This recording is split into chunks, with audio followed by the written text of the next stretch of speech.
Alright, well, welcome back everybody. My name's Andrew and you're watching the Kelley's Country Life. And assuming you can hear me with all this wind, we've got a storm that's about on top of us.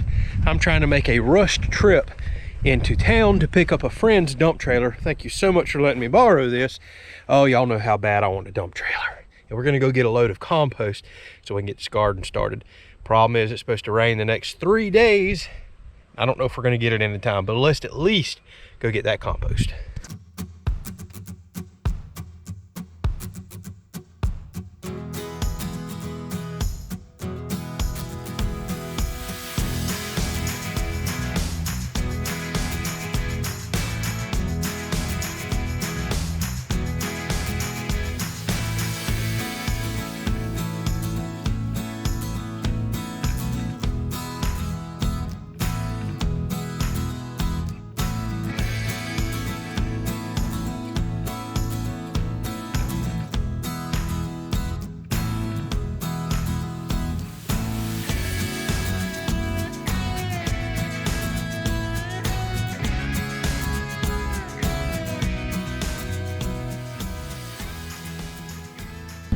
All right, and just like that, I got a 3-yard bucket of raised bed garden compost. Well, they just call it garden blend here.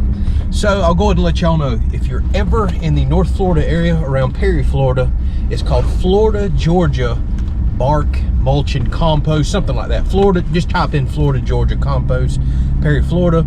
Prices are excellent. I just paid $75 plus tax for a 3-yard bucket. Now, if I'm not mistaken, I think there's like 24 or 27 cubic feet per yard. That's somewhere around 75 plus cubic feet. And if you go to Walmart, Lowe's, Home Depot, anywhere here recently, you'll see the 1 cubic foot bag selling anywhere from $5 up to like $10 a bag. Compost is outrageous right now. So add that up. You can't even comprehend the savings there coming and buying it in bulk like this. Now, yes, you need a trailer and a means of transporting it, but my goodness. But you're talking like $1 a cubic foot here versus, well, $5 to $10 a cubic foot at the big box stores. The savings is unbelievable. Plus, this compost right here is really high in nitrogen, has a lot of chicken manure. They custom blend and make it themselves. And this stuff produces so well. I got about 2 years out of it in my garden. It needs freshening up again, so that's what we're doing. But that first year I planted, oh my goodness, my vegetables exploded. It absolutely loved the content and mixture of this right here. It's like a 6-way blend, if I remember correctly from what they told me. And I know it gets the majority of nitrogen from, well, chicken manure. Well, disaster just struck. I kind of had a feeling this was coming, because I seen a couple of those tires were quite dry rotted. So the tire is absolutely disintegrated and exploded here. I found me a little spot to pull over, and right now this tire still looks really good. This one is off the ground and loose, so I think I'm just going to take it off, throw it in here, and then go see if I can get this tire swapped. Just ease back to the house because I'm not far from home. Now, I just called a tire company that's a few miles that way, and they want $270 to come out here with a cheap trailer tire.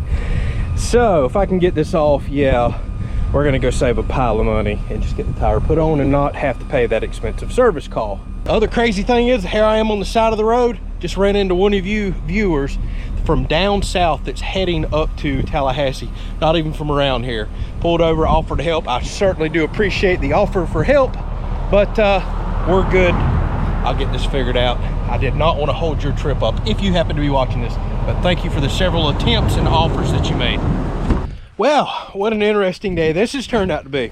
As you can see, I made it home. Luckily, the blowout was about 8 miles from the house, and that rotor and all, hub assembly, stayed far enough off the ground that it didn't grind down the highway. And this tire, believe it or not, to have a full load in it, does not look bad at all. So I felt comfortable. I came back about 25 mile an hour with a hazard zone and creeped back to the house. This never made contact with the road, so it couldn't have worked out any better. Now the good news is I did some calling around. I just found a brand new trailer tire for $89 installed, or I can get a much nicer radial tire for 101 installed. That's probably what I'm gonna go get my friend to put on here, even though I see he's got D-rated tires on some of the other ones. That's a whole lot better than the $280 I was quoted to run about 10 miles out of town and for somebody to put it on the side of the road. I know they got to make some money for sure, running a service truck out, but holy moly, almost 300 bucks to come put a $100 trailer tire on. Ooh, I'm in the wrong business. So I'm gonna run to town, go get a new tire on, and I'll meet y'all back at the garden where we'll start unloading this compost. This is gonna take all day long just to unload. I guess we're gonna have a 2-day garden episode. So goes life. It is what it is.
Caught you.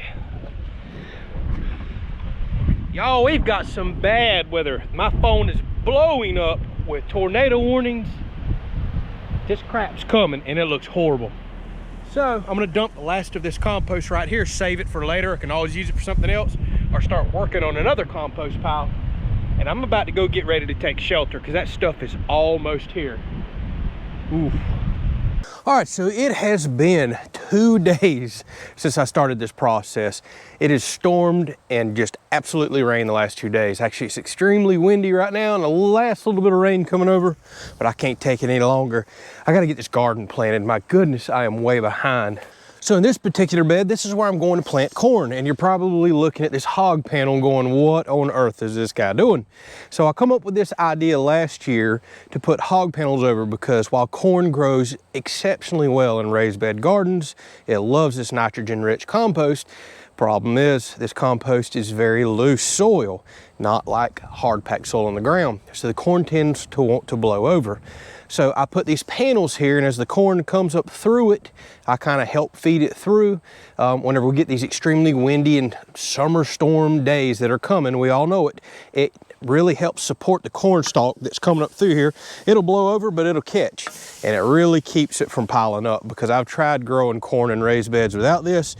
It's just a disaster. You come out here and you're picking it up every few days, and corn can only get blown over so many times before it breaks too many roots, and then it's no good. Now, something I'm going to work on an upcoming episode, I say this every year and I keep getting behind. I have bought some square tube steel that'll slide down over these. I'm going to take some rebar and weld basically some fingers that'll come up and catch in this material, and I'm going to find a way to attach a bolt to the backside that'll actually clamp that tubing to these well, fence posts right here. And then I can raise and lower this. So when my corn first starts popping up, I can drop this all the way down, feed it through, and then as the corn grows, I can come out here and loosen that T-handle bolt, slide this all the way up as high as I want, support the corn all throughout its growing process. That's something I really want to try to get on this year. So since this is in the way, it's a little difficult to plant. I probably can't really do my traditional rows. So I'm just going to take the back side of my garden hoe here, poke some holes every so often, drop a few pieces of corn in it, and then, well, cover it up, cross your fingers, and hope that it grows. Now, one thing I have learned with raised bed gardening, if you get good, rich compost like this, you can grow your corn very, very close together, like 4 to 6 inches close together. And the closer you grow it together in a bed like this, it supports each other in the wind. So when they're blowing over, they're hitting the next piece of corn that's right there beside it, and it really supports them. Now, you cannot grow this tight of spacing and traditional in the ground gardening unless you just have some amazingly rich soil. They need more spacing. So I'm gonna go along, poke a bunch of holes. This also is helping me line up with the openings that I already have right here. And then we'll drop some seeds down in and call it good. All right, so this is a little new technique for me this year, punching holes. I think I'm even gonna risk it and drop a single seed. Typically, I pull furrows like you're about to see me do and drop multiple seeds, and then I go back and thin. But I tend to have a relatively good success rate with this corn. So, and it comes up quick. We'll know very quickly if I need to replant or not. These holes, probably about 3/4 of an inch to an inch deep. If I see them be a little too deep, I'll throw some dirt or compost down in them, like that one right there, so the seed doesn't get covered up too much. And I had a hard time finding my preferred corn seed this year, which is Silver Queen sweet corn. I absolutely love that seed. So I got something called Silver King. Never heard of it in my life. It's supposed to be even sweeter, which is crazy because Silver Queen's already so sweet. So I said, what the heck, let's try it. So I have all my seeds dropped down in these holes now. Just going to lightly cover everything up with this hoe as it's starting to spit rain on me again. The radar did look clear, apparently not. Now, as you can see, there is a lot of bark in this compost. It's part of the blend that they use, so I'm gonna lightly cover this, although corn's a pretty strong grower and can push its way through a lot of this stuff. But smaller seeds like okra and all, I'm gonna have to be very careful about how deep I bury them with all this bark to push through. So over in this bed, I am going to plant me some okra again this year. Typically I rotate my beds, but I guess we'll plant it all in the same spot one more year. This is where these thin garden hose that you just about can't find anymore come in handy. I'll just pull me a few furrows with it, not wanting to get very deep here for that small thin seed. And actually, I'm gonna space my rows out quite a bit this year. We grew so much okra last year, I just let it go. I gave away bags and bags of it, and I finally got so sick and tired of coming out here cutting it, I just let it go. We canned it, we froze it, we ate it, we gave it away. I'm telling you, we had okra coming out of our ears. It grows so well in these beds. As a matter of fact, as crazy as this sounds, I think I'm only gonna plant that part in okra. We'll do this part over here and say beans. We want more beans this year. I still have so much okra. Now, fresh okra is best, no doubt. This little bed right here will give us some fresh okra. And then I guess over here, we'll throw some of these Blue Lake bush bean plants in, because we grew those last year. Oh, they were so good. And for the most part, they're stringless if you pick them quickly. I've noticed if you let them sit for more than a couple of days and they get really big, well, then they kind of tend to develop a string. And for some reason, I bought like 3 pounds of okra this year, and I'm probably not gonna put out but just not even an ounce over here. I don't know why I bought so much. Guess we'll save it for next year, huh? Now, as far as this goes, I tend to just start dropping seeds down my furrow, and then I'll come back and thin this out a little later. Okra doesn't always come up the world's easiest, especially in old thick bark mulch like this. It's got a lot to push through. So I'll put it in nice and thick and just weed it or thin it out. I think I'm gonna put some bush beans in this bed as well. Tiffany said she wanted quite a few this year. Actually, let's cover that back up and put it right in the middle. We'll just do 3 rows here. Give them plenty of room to bush out. And this is how those come. I'll do like 3 plants to the row, so I'll put 3 or 4 beans in right there, 3 or 4 right there, and we'll thin these out as well when they come up. I tell you what, these beans produce so well. I was having to pick them every day there for a while last year, and I didn't even really have that many planted. Man, you've got to be willing to come out here and put a lot of time with them picking every single day. All right, lightly cover all this up. Hopefully I've got enough seed to make it. I may have to do some replanting. Now over here, we'll do some squash and zucchini. And Tiffany has requested that I grow more zucchini than squash this year. So we'll make these longer rows right here, my zucchini, and just do a few squash plants over there. These always produce so much vegetables. You don't really need a whole lot of these plants either. We put up a ton of squash and zucchini last year. But zucchini is so versatile. You eat it as is, you can grill it, you can make noodles out of it, breads, all kinds of stuff. I tend to space these plants out 18 to 24 inches because they will grow even bigger and put even more vegetables on per plant if you do that. No point in cramming these. Now over in this bed with the trellis, I typically do a few cucumber plants right here, letting them grow up. Although, man, I've been struggling the last couple of years. I'll put cucumbers in here, a few cantaloupes over here, trying to get them trellis and grow. I'll even come out here and start weaving the vines through. They want to run out far more than they want to run up, and I don't know why, but we're going to try that again. A few cucumber plants, a couple cantaloupes over here.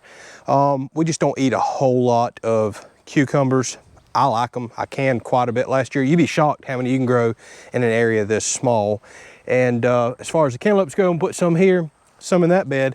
But I have found they tend to put on and they all ripen up like at the same exact time. So I'm going to be careful how many plants I plant this year because, well, you go from no cantaloupes to, well, you've got 20 to eat in a matter of about 3 to 5 days. It's like they just all ripen at the same time. And I can't eat that many in 3 to 5 days. So as far as the cucumbers go, just planting the straight 8 variety. I had a friend give me some that was already started from seed, and I don't know what happened. He gave them to me one day, come out the next day to get them out of my shop because we had a horrible storm, and just about every plant that he brought me was wilted over and died. I don't know what happened. Really weird. Didn't get hot in the shop. It was overcast, rainy, and got them out the next day. So we're gonna start them from seed.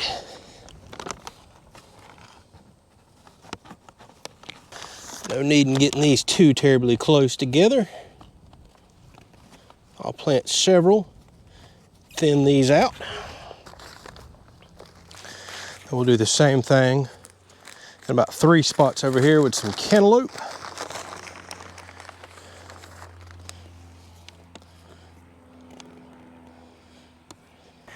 And as far as this last bed goes, what I typically do here is a bunch of these little short rows. In every other row, one row I'll do beans, one row I'll do corn. You often hear them called companion crops. One's nitrogen loving, one is nitrogen fixing, which would be the beans. And I did this last year and they grew very well together. Get a little more corn over here and quite a few more beans. Now, as far as this little bed right here goes, I had a subscriber send us in a packet of seeds. Actually, I'm growing some of their tomato seeds over there. And if you're curious, yes, still have another little bed over here with peppers and a couple different varieties, actually 3 or 4 different varieties of tomatoes growing. But we've got some gigantic sunflower seeds and it looks like a herb pack. I'm not sure what grows herb-wise in Florida this time of year, so I'll kind of look through these. And we're just gonna stick some random stuff in here and kind of just see what sprouts. This will be the anything goes bed right here. All right, so we got some basil. It looks like it likes a lot of sunlight. That's great, we got that here. We'll try the oregano, but it says it likes mild temperatures. Not what we're gonna get this time of year in Florida. Parsley, mild temperatures. We're gonna have to plant some of this in the fall, it looks like. And sage, yeah, 60 to 70 degrees. And I'm already seeing like 85 degrees next week. Rosemary likes up to 85 degrees. So it looks like we got 2 of these that we can plant that might handle our Florida heat. My goodness, these are the tiniest seeds I've ever seen in my life. I don't know that they're gonna grow in this bark-filled compost here. They're not gonna be able to push through, I'm afraid. We'll put quite a few down and see what happens. I'm just gonna barely press these in. These would probably be best to have been started in some containers. Love basil. It'd be awesome if this would grow. I'm sure this is gonna be a super tiny seed as well. Oh my goodness, so tiny.